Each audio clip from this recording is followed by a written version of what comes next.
Bonjour tout le monde. Toujours dans notre série d'interrupteurs, aujourd'hui nous allons voir la différence entre un interrupteur à simple allumage et un bouton poussoir.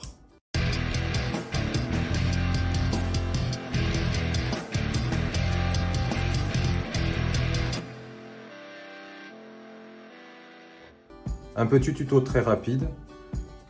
Aujourd'hui nous allons comprendre à quel moment on utilise un bouton poussoir et à quel moment on utilise un interrupteur à simple allumage. Tout d'abord, on va commencer par l'interrupteur.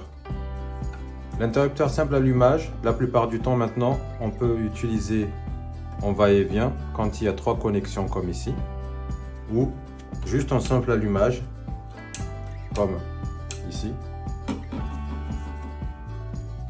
Ce qu'il faut comprendre, c'est qu'un interrupteur, il sert à fermer et à ouvrir votre circuit électrique. Ça veut dire que quand je ferme, comme ici, le courant passe à l'intérieur et ça sort directement vers notre lampe.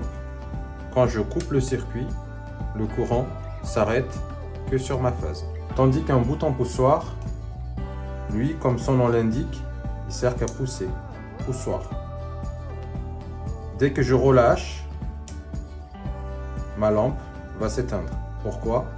À l'intérieur d'un bouton poussoir ou BP, il existe un petit ressort qui va faire revenir l'interrupteur dès que je relâche.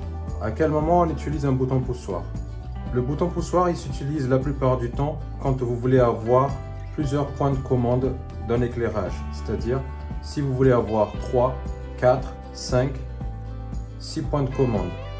En ce moment-là, vous pouvez utiliser ce qu'on appelle un télérupteur, que nous verrons plus tard dans une autre vidéo, comment câbler un télérupteur. Comment il fonctionne concrètement? Le bouton poussoir, il va actionner une bobine, par exemple d'un télérupteur, d'une minuterie ou d'un relais, peu importe, le relais temporisé par exemple. Le bouton poussoir va alimenter la bobine, le contact de la bobine va permettre d'alimenter notre lampe. Sur notre exemple qui est ici, le bouton poussoir, il n'a pas d'utilité. Pourquoi? Si je relâche, ma lampe s'éteint. Je fais l'action. Si je relâche, ma lampe s'éteint. Par contre, pour un interrupteur, que ce soit en va-et-vient ou un interrupteur à simple allumage, j'allume et ça allume ma lampe. Ici, si je relâche, ça va éteindre ma lampe. J'espère que ce tuto vous a plu. N'hésitez pas à vous abonner. Très prochainement, je vais vous faire une vidéo sur comment câbler votre tableau électrique, comment câbler un parafoudre, comment câbler un télérupteur, comment câbler une minuterie et plusieurs autres vidéos encore. Je vous dis à très bientôt et au revoir.